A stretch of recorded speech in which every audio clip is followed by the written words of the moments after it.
Graveside Paranormal Tours, GravesideParanormal.com, Graveside Paranormal on YouTube. How's everybody liking the tour tonight?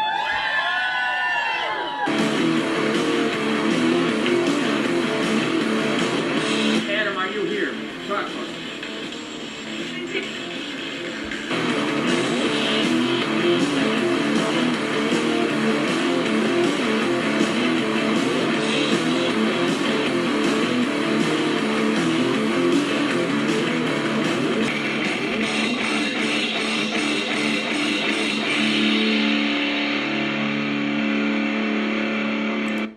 All right, hello everyone. It is that time again.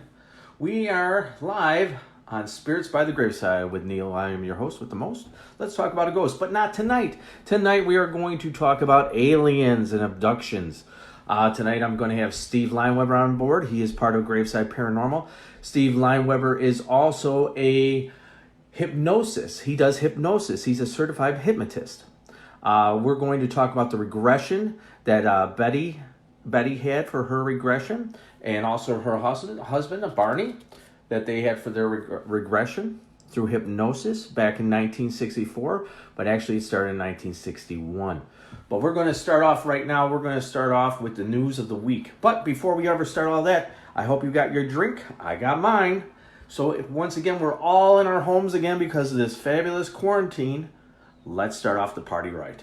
Grab your drink, open it up, give it a little twirl. Gotta get those things just right. Pour it in your favorite glass. And let us begin. Cheers to you. Spirits by the Graveside. All right, today's news on April 17th, 2020. First thing in the news, a two-headed goat named Janice that was born to a farmer in Wittenberg, Wisconsin. Well, this goat was born, he had two noses. Jocelyn Nowicki, I hope I'm pronouncing it correctly. The farmer, who has been doing this for 6 years, says we usually have around 700 babies born each year, and nothing like this has ever happened before. Well, that was a very interesting thing. I thought, I tried to find weird news. Actually, Steve is the one who found this today. Steve, can you say hello to everyone? Hello, everybody. Steve's on the line. He'll be joining us very, very soon. Let's go to the news of the day for part two, number 2. Out of the UK today, or either it was yesterday, Chancellor Rishi Sunak, once again I'm probably pronouncing it incorrectly, has decided to last the coronavirus lockdown to the end of June. Starting to sound a little familiar here as well, especially in the great state of Illinois. I'm not going to get too political. I don't do that.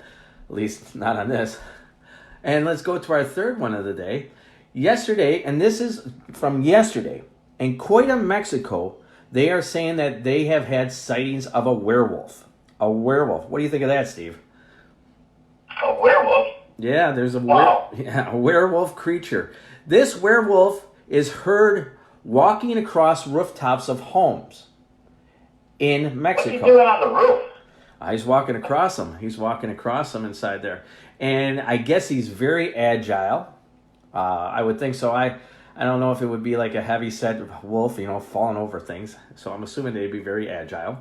A psychotherapist named Mr. Boniface believes it is a collective hysteria exacerbated by the coronavirus pandemic. Well, that makes kind of sense. You're sitting at home, you're probably starting to watch horror movies. Like I was watching these horror movies last night, and all of a sudden you start thinking that you're hearing things, and then next thing you know, you see like things. But then, like a chupacabra or something like that, and you think that you're hearing or seeing things, and it might you freak out because you're at home and you're not being able to take care of everything the way you would like it to be able to go out to the movies and go to your bars and this and that. That's why we try to bring this to you and try to have a good time. So we're going to move right on into the main thing. Now, this is a story. There was a guy by the name Art Bell. I hope a lot of people are very familiar with the man. Now, I started listening to Art Bell back in the early 90s. on Coast to Coast AM. I've actually learned a lot of my things about ETs, extraterrestrials, stuff like that from listening to Art Bell. God bless his soul. I loved Art Bell back in the day. I would sit at work because it was a 4-hour show from midnight till 4 o'clock in the morning. I'm like, man, how the heck are you able to do that? If there is a guy that you would want to try to be like if you were doing stuff like this, I would try to like be like him, man. He was probably the best there was out there. But let's get right into the story. This story here, I heard from his show back in the 90s. But this story here is a story about Betty and Barney Hill. This happened on September 19th, 1961. Telling the story, they were coming from Montreal back to their home from a vacation back to New Hampshire. As they were driving down, going back to New Hampshire, they're going through the White Mountains. As they were going through the White Mountains, Betty kept seeing out of the side of her car lights following them. They followed them for about 30 miles, she says. And she actually was putting her hand out there, waving to them, saying, hey, how are you? That's from an interview that happened in 1990 from another guy. She starts talking about this. I'll get into that a little bit later. But she's trying to get their attention. They're trying to figure out what it is. They go down the road about 30 miles. And in front of them is a large craft. And Barney believes, he said that he saw a large pancake-shaped, we'll say UFO, on the ground. And there were men out there. He went and grabbed his binoculars and went to the front of the car. And he started looking, and then he went and got back in the car, and they were both scared, and they started driving away. As they drove away, they went down about another 30 miles down the road, and they pulled off into the mountains there. And that's where the story started to begin, where he started seeing these creatures, and she started seeing these men, humanoid men, coming up to the car. Now, what they did was, when they left, when everything was said and done, they did not know what was going on. They actually lost 2 hours of time. They lost 2 hours of time. They came home 2 hours late than what they thought they were going to come home to. So what they call missing time. So when some years go by, they meet a guy by the name of Dr. Benjamin Simon. And in 1964, they went through some regressive hypnosis. Now, Steve here is a hypnotist, and I want him to explain to a lot of people what the hypnotism, how it works, and how it goes about. Steve, if you could.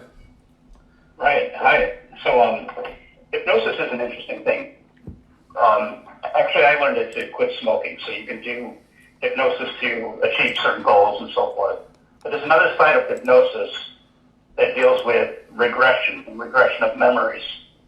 That side of hypnosis is, there's a couple camps on that. Some people believe that it's an actual real thing, that they can do past life regressions, that people can be regressed to their early childhood and remember events with great detail. However, the other side says that you're engaging with your imagination, and there's a potential for the hypnotist to give you a suggestion of an event, and then your imagination takes that suggestion and just sort of creates a daydream around it. So, but what I think is interesting about this particular case isn't so much whether it was a daydream or not, but there were certain events that turned out to be real, correct, Neil? Yeah. Where so they revealed information that was fact, and was hard for anyone to believe that they have that information prior to the event. Right. So, like, what I want to do is, like, when we do our tours and this and that, we tell our stories. Reason why I wanted to do this story here is because, like I said, it's very profound to me. Back in the 90s, I listened to it. But we always let you guys, the listeners, to decide if you think this is a true story or not a true story. I'll try to show some evidence of both sides. We did research this as best as we could here at Graveside Paranormal. Now, what I'd like to do is, these two individuals, Barney and Betty, were abducted and brought onto an alien spacecraft. That's what we're told. And that's from their hypnosis. What I want to play for you right now is a thing from Barney what we're going to do is we're going to set this thing up. And this is when he first got in front of the spacecraft. You can hear it in his voice. He is very, very scared. Now, these are back from 1964, these recordings. Deeper and deeper, deeper sleep. You feel you have to go on.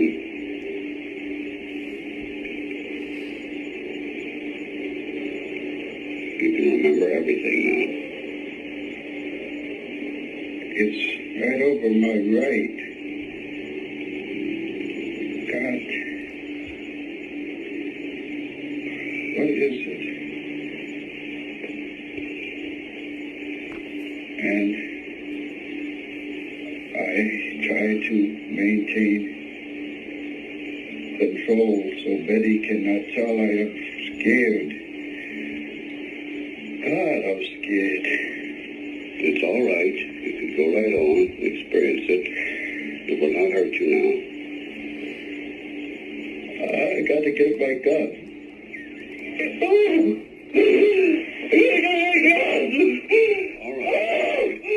All right, that's all. Go to sleep, Steve. You got to get now. Oh, you can get now. You've forgotten. Calm now. Relax. Deeply relaxed. Now, as you hear inside this thing from 1964, this recording from 1964, you can hear Barney in a hypnotic state, supposedly in a hypnotic state, regressing back to that day of how he felt. He was saying that he just got out of the car, he was going to get his binoculars, but he did not want his wife to know. And if you listen to this, oh my God, the strong emotion that's in this. Now, Steve, what do you think about this this part here? So what I think is they've actually got a lot of emotion there, and it could be reliving a memory, or it could be them imagining something that happened to them. Mm-hmm. There's no way to really tell. The only thing I can tell for sure is that they're either really good actors or they believe that this thing actually happened. Right. And I'm going to lean towards the latter. I think that they believe that what happened, what they're saying happened to them, actually happened. Right. Now, the doctor, Dr.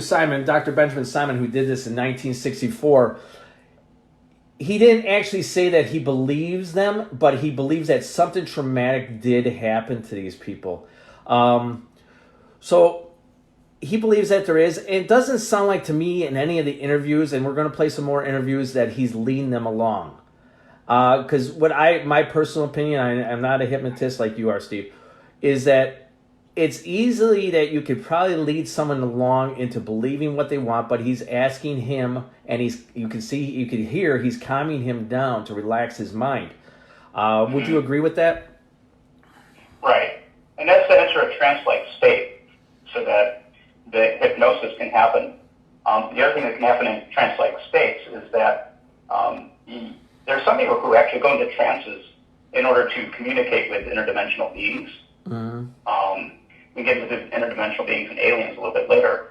Right. But in this case, he's relaxing him to get him into a trance-like state so that he can begin to remember those regressed memories or repressed memories. And those emotions are like really, really strong, man. I mean, you could not think that something truly traumatic happened to this man whatsoever. Let's go on to the next one. Now, this is actually a kind of an odd question I have for you. In the audio that he's getting from the doctor, Dr. Simon again, I'm sorry. Dr. Simon, he's saying he's touching his left arm, but he has it on the right. I just want you to listen to this for a second. I want you to kind of, it's like I sometimes have to get really in depth on things so I have a better understanding of something. So I want you to listen to this and tell me on your professional opinion what you think.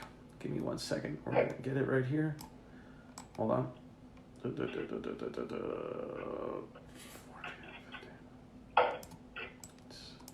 Hold on. 1 second, everybody. I'm sorry. Oh, yeah, doing this thing sometimes. All right, there we go. Oops.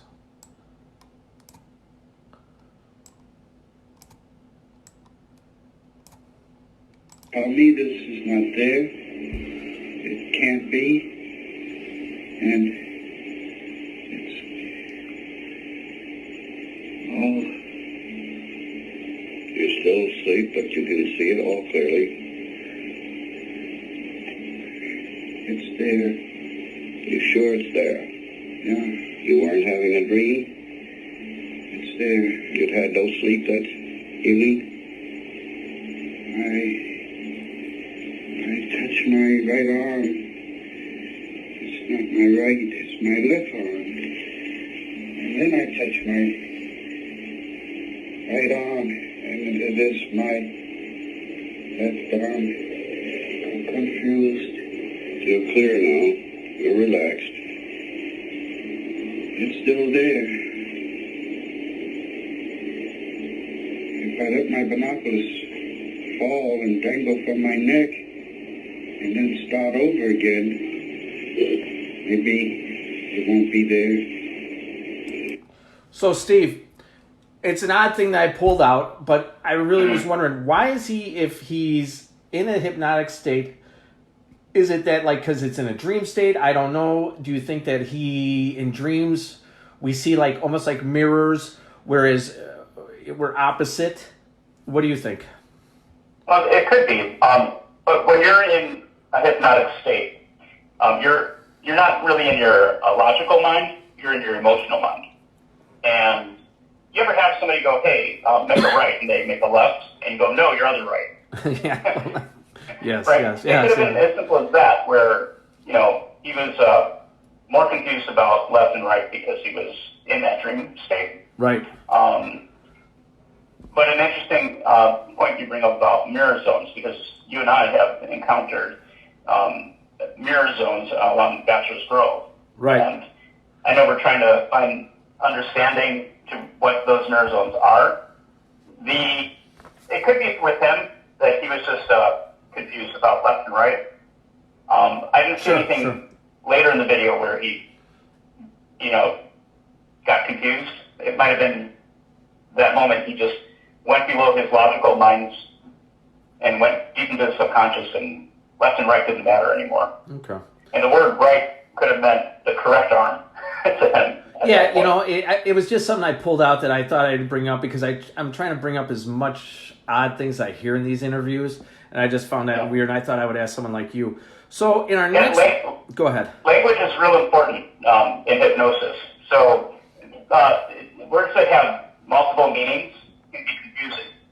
So when you say your right arm, it could also be your correct arm, or it could be the arm on your right side. So words with double meanings, you got to be careful when you're doing hypnosis.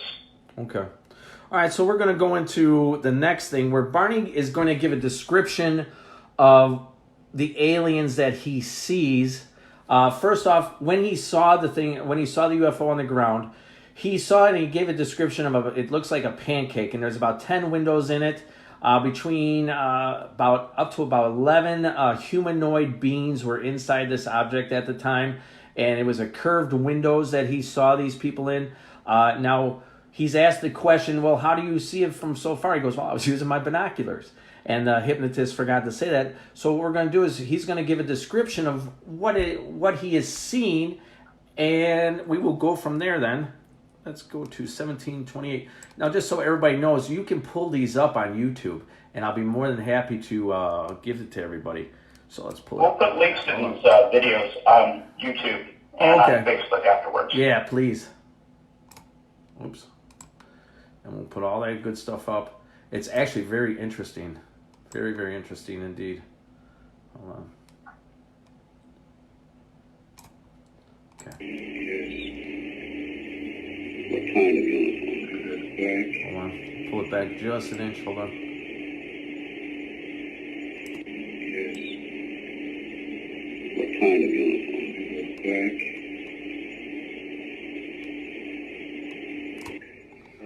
Hold on. I don't think you'll be sure he was telling you this. Please.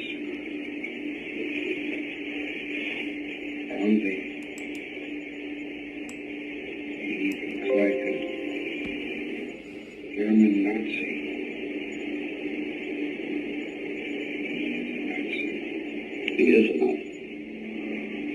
Did he have on a uniform? Yes. What kind of uniform? It was black.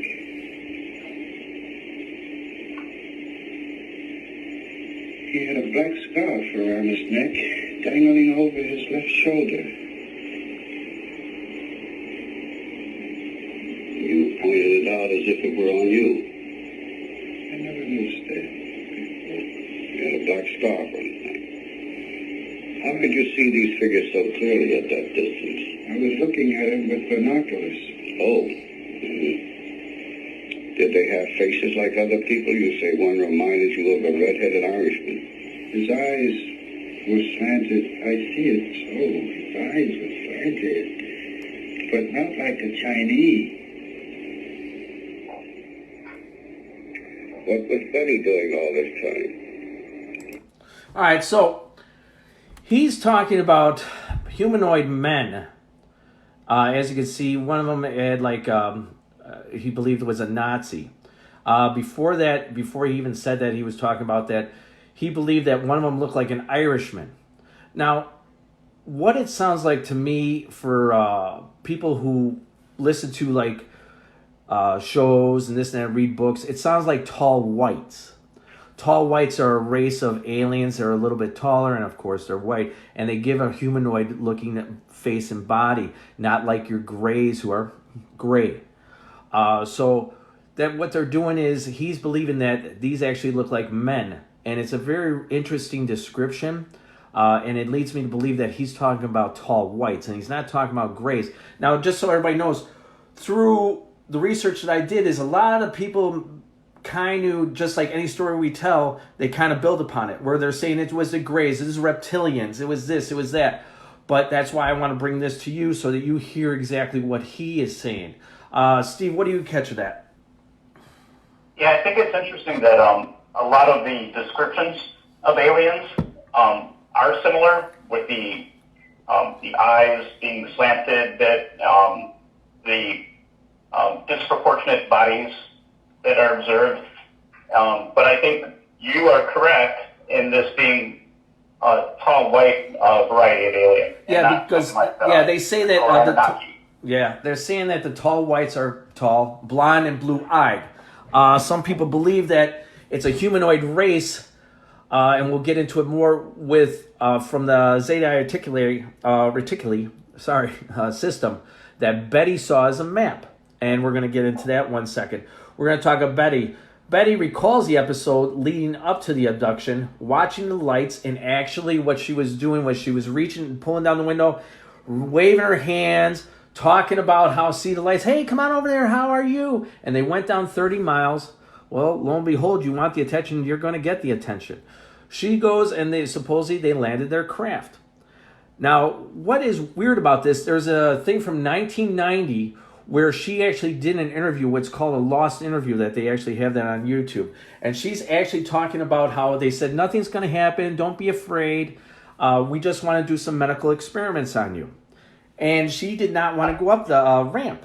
And she actually says, with her words, that she actually punched one of them in the face. And the thing is that she actually kind of gives almost the same description that Barney does of like a tall white. In the video that she has in 1990, she actually made a little statue head, and she calls it Junior. You can look it up. It's about 10 episodes that this one interviewer did. It's an excellent thing for you to see. One of the things about, though, of Barney, and I like to point these things out, back after Barney got this and some years went by and they did the interviews and this and that, it sounded like to me that he went through a traumatic thing that happened. That would make me not probably want to talk about it, but they did go ahead and talk about it. Actually, he went on a game show, which kind of throws up a red flag for me. Wondering, why are you going on a game show called Tell Me the Truth? He goes on this game show. It's 3 other guys, and the other members on the thing are supposed to pick out a guy who's actually telling the story. It throws up a red flag to me. Only reason why is because you want to find out if somebody's lying, if they're making up stories, or if it's the truth. So you have to kind of look through everything. I found that really odd to believe. What do you think, Steve? Well, not odd to believe, but that he was going on a game show.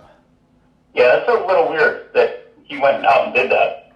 By the way, I just Googled Betty Hill sculpture and looked at the images. Yeah. And I can see that. It does look like tall white. Without hair, though. That's the interesting thing. Yeah, there's no hair whatsoever on that whatsoever. Kind of like you. There's no hair. Thank you very much. No hair and no beer, but I need more beer. So she gives her description of a human-like appearance, and it's not your classic gray. And she made that very apparent. She said, "I've never seen a gray or anything like that." So, and we talk about how she went onto the ship, and they told her that she was going to have a medical procedure. One of the medical procedures, first what they did is they had her take off her dress. And they took off her dress and they put her on the medical table. They asked her some questions. She actually is a very likable person in her interviews. She talks about how cordial they were with her. The one thing, a guy that she calls the leader, and then the other one's called the examiner. They talk about it, how they talked about food and this and that, but they wanted to do an experiment on her. They pull out this large needle and they try to put it in her belly button. Now she's going through pain, and of course she's going to go through something traumatic. She tells them to take it out, it hurts. But supposedly he laid his hand on top of her head and the pain went away. But they did take out the needle, and she was told it was basically being used to check for pregnancy and stuff like that, Sue. It was basically getting checked to see, probably to take eggs, more than likely to harvest eggs. Like a lot of aliens, like we'll talk about like things a little bit later about the cattle mutilations. So that happened, and after that, she went on, and they said it's going to end. You're going to be able to go home in a little bit.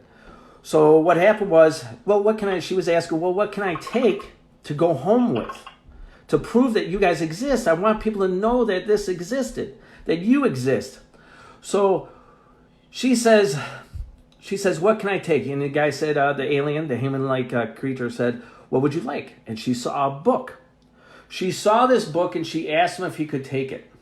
And he said, go ahead, take it. Then he motioned her over to an area where they pulled out a map. Now what I'm going to do is give you the recording right now of the map of where she talks about the map. Now this map here, during hypnosis from Dr. Simon, she was able to draw some years later the solar system that these guys came from. Now just so you know, why it's more closer to being called the tall whites is because a lady by the name of Lyndon Moulton Howe, she did a interview where she was talking about them, and she actually brought in the Barney and Betty Hill story that this one alien race called the Tall Whites were saying that they were from that area.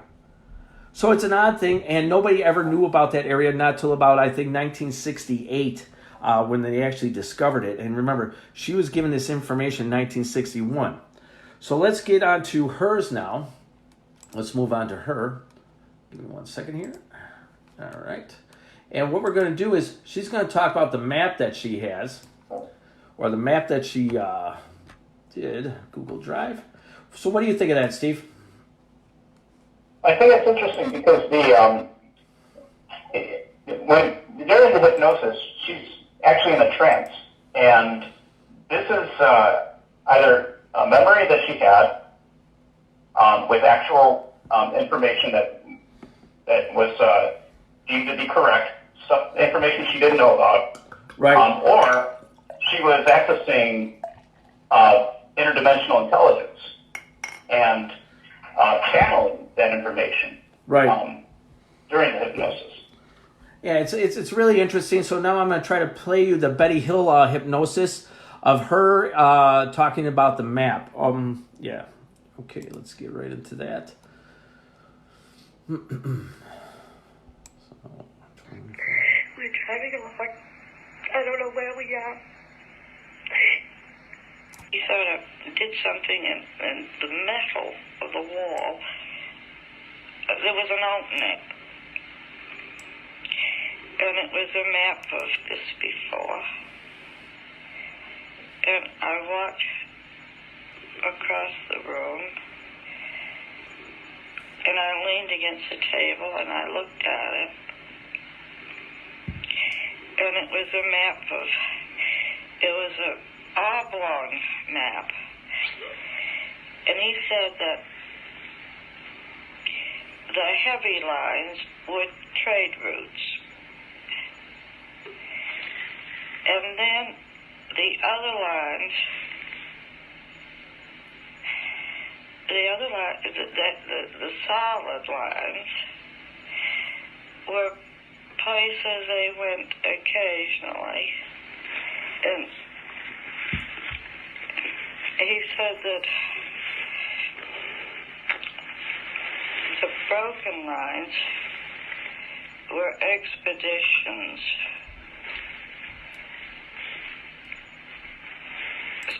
Now, she's saying that she saw this map, and through regression, she was actually able to draw the map. One of the things that she actually talks about is when she became older, and in the interviews that I was telling you about, she actually tells people not to do hypnosis, that actually some of these things are going to come back to you. What do you think about something like that, Steve? Through traumatic experiences, do you think some of these things would just come right back to you? Do you mean like during hypnosis you might regress into painful memories, or are you saying these things might come back? Is it naturally, as a natural thing? Yeah, if you do hypnosis, you could unlock a lot of different memories. Right. And those memories might be painful emotions that you try to process. And just like how you do in a dream, where you have symbols that show up in your dream, and you have like crazy dreams that don't make any sense, but all of the things that happened in your dream can be sort of linked to symbols, right, telling you what you might be stressing out about in your life. Right. So you could have thoughts pop up in your head later that aren't actually memories, but they're symbols of pain you went through. So something could have happened in your childhood that was really painful, and you start having these false memories. And that could be your subconscious mind trying to process what really happened, but you don't want to see the same thing that you experienced, so your subconscious gives it to you in a different way. It gives you a false memory. Okay. So she said that they called it zeta reticuli. I always mess this up, I'm sorry. But they actually did not give a name. There's actually a 1 and a 2 zeta. And supposedly the tall whites, through another thing that I've read and seen, is that they are not really from that area. They're from a place called Numza, and they basically are at war with the Greys, and they both are in that area. That I'm just telling you what I read and heard. And supposedly they're at some kind of war for many years. These two alien races, and there are many alien races, I guess, that are out there. So the next one we're going to talk about the book that I was talking about. Now this is very interesting. You can hear in this that she's getting very upset about this book, and you'll understand why, because she wanted to use this as evidence to say, hey, you exist, I was with you, I would really like to have this book. So let's start off right here.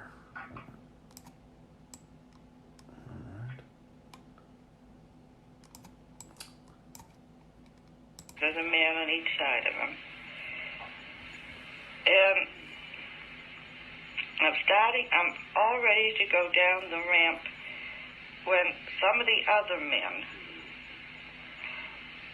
not the leader, but some of the other men are talking.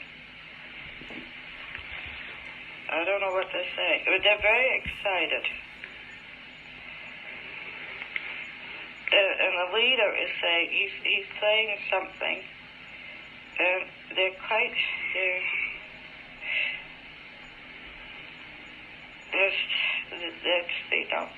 undecided about something.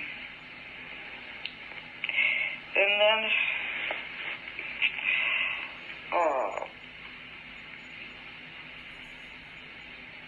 Jolita comes over and takes my book.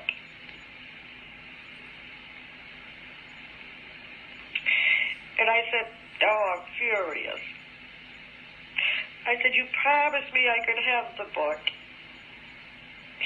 You gave me your word I could have it. And he said, I know it. He said, but the others object. They don't want you to have it.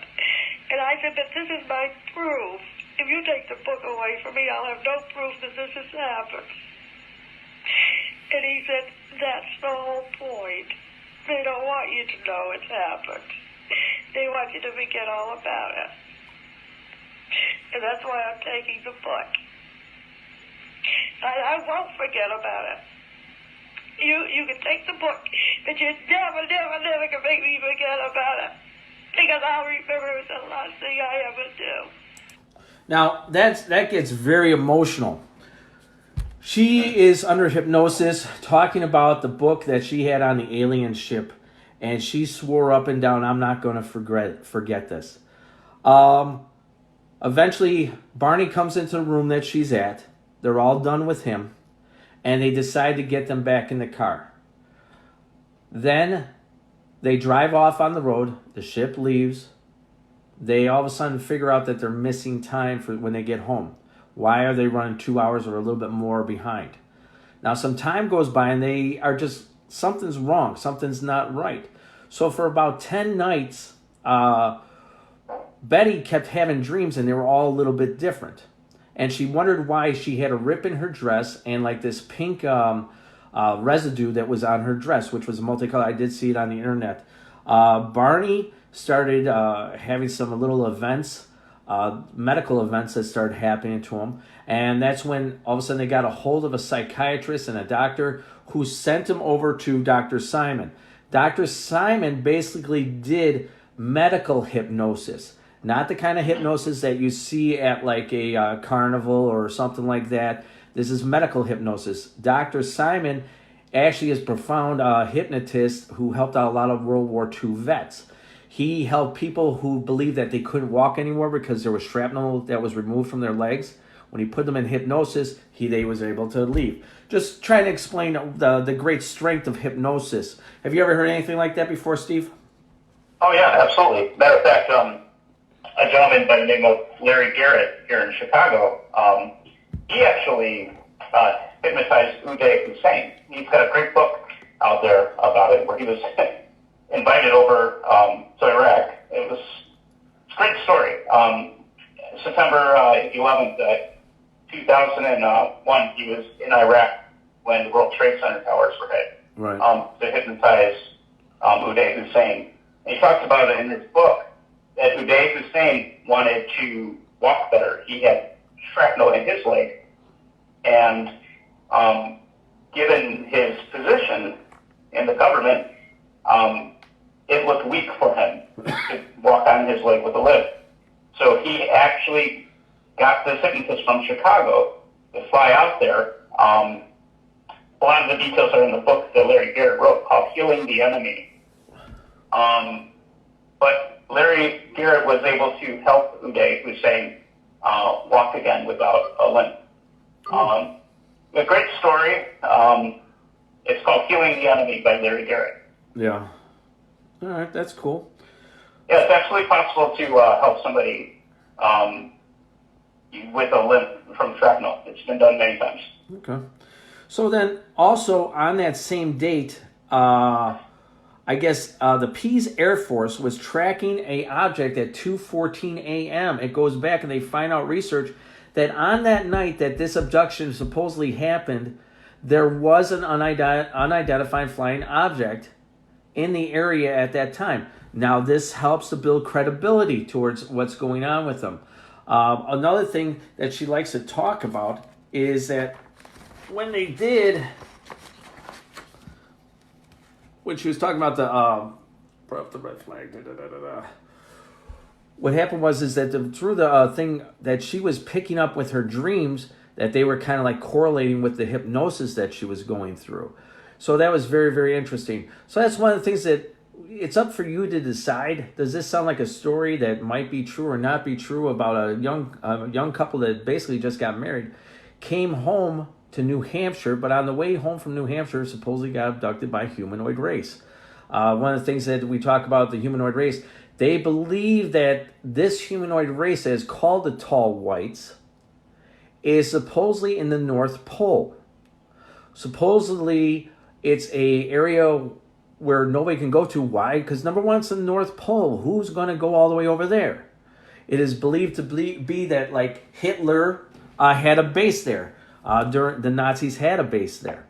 So it's a very interesting story, and it hooks up with the map. It's very odd how she was able to regress and see this map in her head and actually draw it. Me personally, I believe it's a true story. You can find a lot of these things on the YouTube, but one of the things that we'd like to talk about is more alien stuff. Steve, what do you think of this story first before we move on to it, to the next one? I think the story it's interesting because there's correlated evidence of people seeing a ship or some unidentified object in the sky. The emotion that they go through during the hypnosis, it's genuine. So something did happen to them, in my opinion. Right. Whether it was aliens or not, whether there was a book that she wanted to get, or well, she did write a book some years later. They did do their rounds to TV shows. I did look at the way their house is. That's in New Hampshire. You kind of get an idea when you look at certain things. And they lived a very common life. And her interview in 1990 is she's just a very welcoming kind of person. Just from her mannerisms and the way she talks, I believe her. I really do. I was watching more of it today because I really wanted to just make sure I was up to date on it. But it's called the Lost Interviews of Betty Hill. They go through from 1 to 10. One of the things that we wanted to talk about today, and it's up for you guys to decide what you think about this this story. And if you want to chime in, you could ask me questions at Neil@gravesideparanormal.com or Steve at gravesideparanormal.com. One of the things we'd like to talk about today is the large G, small g theory. Let me try to explain. Large G, small g theory is a theory of large G being God. Large G being God, small g being creation. Now, one of the things is that I believe there's a God. I don't know, everybody's faith is different, and that's all fine and good. But I believe that there was a God that created another creation, that created a creation of some kind of humanoid or alien creation, which then became a God. Just like we eventually are going to attain that, we're starting to clone things. So you have a large G, which is God.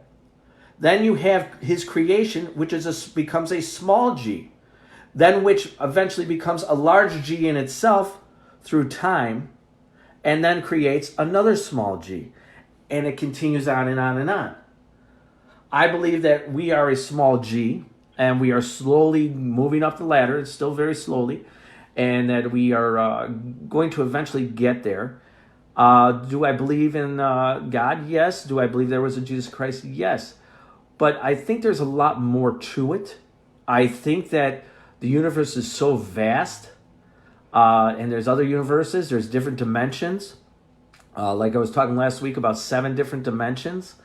What if we were created by an alien race, and I'm going to let Steve get in on this in a second, that they believe are called the Anunnaki, whereas we may have been a slave race that was created for certain things. It's believed to be that we may have been created to get gold, to basically carve into mountains and get out gold. Steve, what do you think about that? Well, you know what's interesting is you and I talked about this before, the Book of Enoch. Yeah, the Book of Enoch. Yeah. Right. Okay. Just the whole different alien race and stuff, right? And when you think of when big G and little g, right? Right. Like the alien races we can get into, if you want to talk about the Book of Enoch separately, they, in that book though, just as it touches on this, they talk about 200 different races of alien or angels that came down from heaven. There's also part of the Enoch, I don't mean to stop you. Part of the Enoch thing is that angels fell, and they basically said, "No more with God. We're going to do our things our way." And the book of Enoch said, but people don't. It's not in the Bible. What it is it's talked about how they basically turned their heads from God, and they became their own thing, and they started making a creation on earth. Now, could that be? Is it just the words are different? You're saying angels and demons, or could it be an alien race going against an alien race and making their own creation? Because they said that there was a thing called Nephilim. Nephilim were believed to be giants that roamed the earth. And they have found large skeletons of these large giants. Have you ever heard about that, Steve? Of course, yeah. And they, the Nephilim, right, they interbred with human women. Yes. And the women gave birth to what would become giants. Right. Yep. And they actually, it caused a lot of problems around that time. And they believe that, I'm sorry, Steve, go ahead. No, it just makes me think about, like, Betty Hill, and when they were trying to get her egg, that's what we think was happening, right? Right. That there might still be a lot of that interbreeding happening scientifically, like getting the egg, getting the DNA. And then a lot of these women get abducted again. Yes. Don't they? Yeah, I have read that there's what's odd is they actually believe that New York City is actually the place where most people get abducted. It sounds weird, doesn't it? In New York? Yes. They say in some of these high-rise apartments that people get abducted. There was witnesses. Now, understand, I'm just giving testimony of what these people have said. I'm not saying yay or nay on it, that they're right or wrong. But there's a lot of accounts in New York City of people getting abducted in their apartments, where they say that these aliens come into their apartments and they exit through the wall. Now, let me explain. They say when they exit through the wall, it feels like a Jello-like feeling, like you're walking through Jello. So they say that it feels like you're going to walking through Jello, and then eventually you're brought upon a spaceship. Just letting you know. And no, Michael, I have not been probed tonight. So, what do you think of things like that, New York City, Steve? That's interesting because, they go through walls. I never heard of that. Yeah, there's actually been more than one testimony of people saying exactly the same thing. So I was watching this video, and I said, I'm going to listen to it. 3 or 4 different people who never knew each other said the same thing. It's like walking through the substance of Jello. And I said, wow, that's really weird, man. And so, once again, we just listen to it and see what we can hear. We try to bring it to you. A couple other things. What other... go ahead, Steve. Is it mostly women getting abducted? No. It's not women getting abducted. It's people getting abducted. There was a couple that were guys. Yes, correct. Supposedly, what they're doing, certain alien races are harvesting certain things in humans as well as cattle, like we'll talk about in a minute, for either minerals or eggs, semen, to... I believe it's what they were calling about doing a hybrided race. And what they do is supposedly if the human can go along and give birth to this, they leave the fetus inside. I'm just going by what these people are saying. If they know that this human person cannot do it, they take the child and they keep the child with them, the humanoid, the hybrid, if you will. It's a very, very, very, there's so many stories and so many things because there's so many different races out there that they say that that's going on. And take, for instance, all of the amount of UFO sightings and that are being seen. And if you ever notice, and actually Betty Hill talks about this, she talks about that it's not really big ships. What it is a bunch of little ships that combine together to give the illusion of a large ship, that they all go in large squadrons. I mean, it kind of makes a little sense because a lot of these things that you see are usually a lot of lights, you know? Mm-hmm. What are your thoughts on that? Yeah, it's interesting. A lot of those, you see like 5, 6, 7, sometimes even 15 different lights in the sky, right? Right. And they tend to form a lot of times a triangular pattern in the sky, but then you'll see them split off sometimes. Yeah. Yeah. Go ahead. With these races and experiments they're doing, are we like their little G experiment where they're trying to be big G? Exactly. It's a large G experiment. They're the large G, which they were created by a creator. We become the small G. These are just people coming up with theories. These are all theories, of course. There is no real. Familiar with it? Yeah, there's no real something written or totally witnessed. These are theories, and they're all very interesting theories. And I'm willing to listen to almost everything and anything. Not anything, but. Are you familiar with the RH website mystery? Now, I believe my wife was explaining something to me once. Go ahead. Please tell me. Yeah, so 15% of the human population is Rh negative, which means that they're missing a protein on their blood cells that the rhesus monkeys have. So we can see it through evolutional theory where we all had a common ancestor related to the rhesus monkey. Well, 15% of us don't have that protein. And scientists can't explain why. If we came from the same source, how is it that 15% of people don't have this protein? And some people actually believe that it's the Rh positives, the ones that have the rhesus monkey protein. That protein is actually a nanotechnology from the aliens, messing with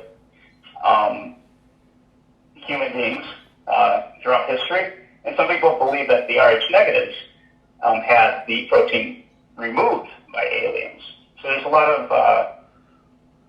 of theories and ideas around why some people are missing this protein that should be there as part of our evolution.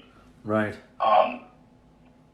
Now, yeah. What that's very interesting. That is really weird. I've never heard it like that before.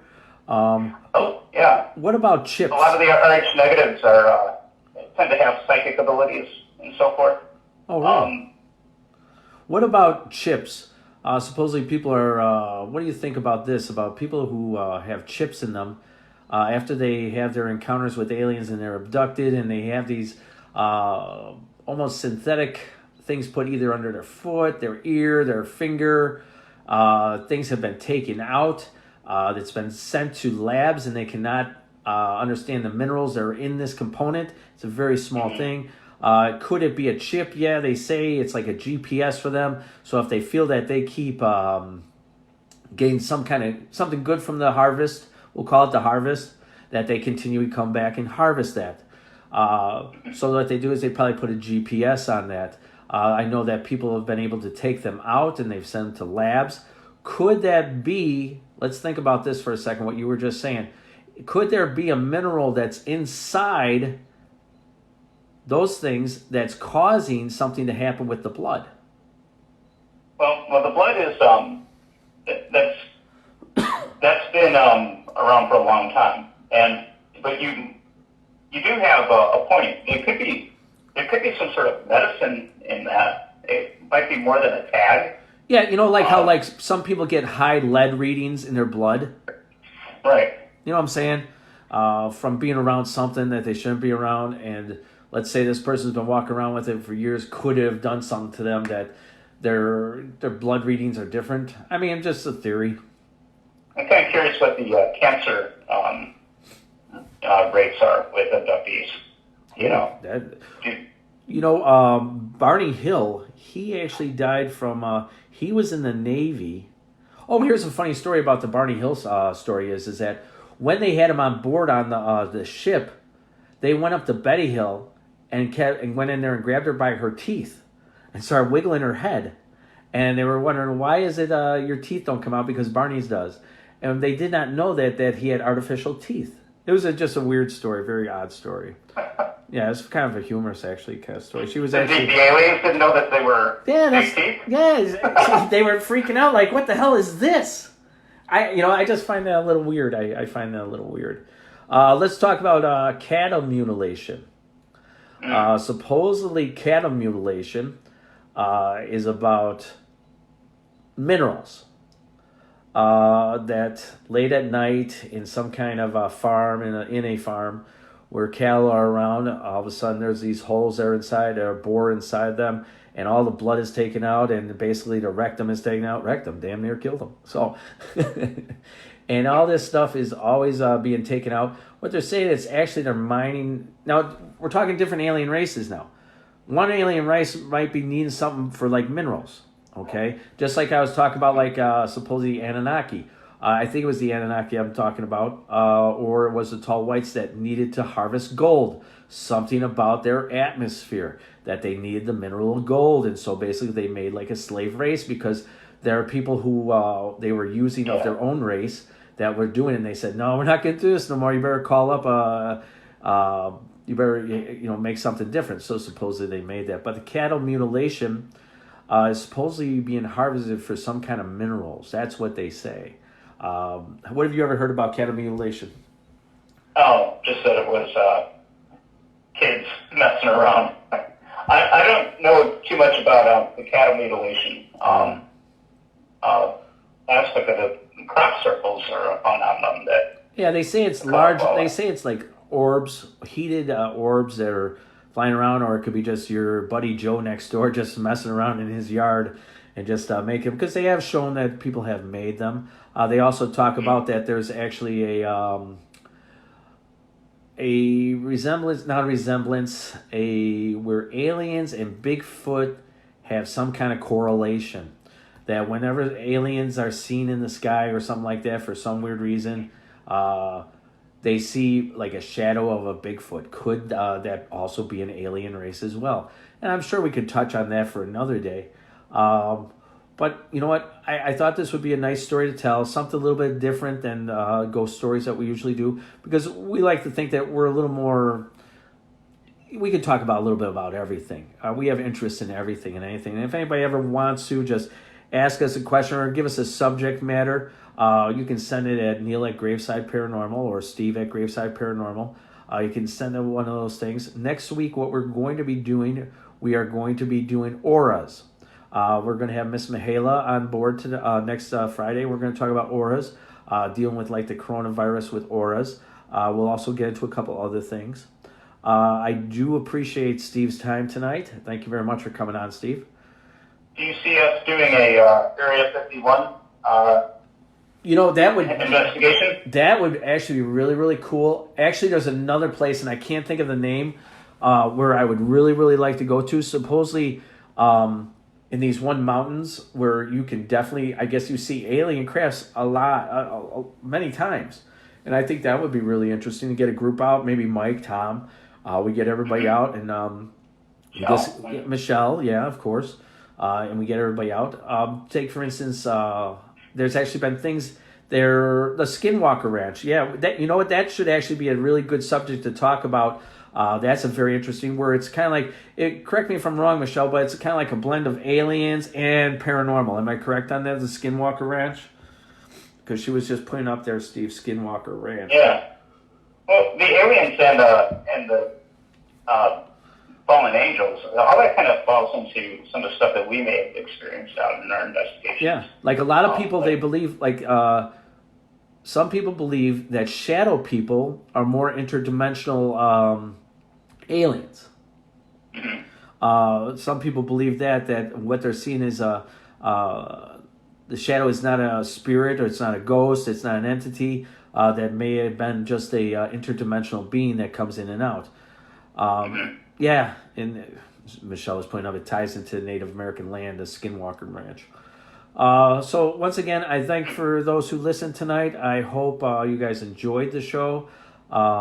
Next week we're going to talk about auras. So until then, all I gotta say is boo.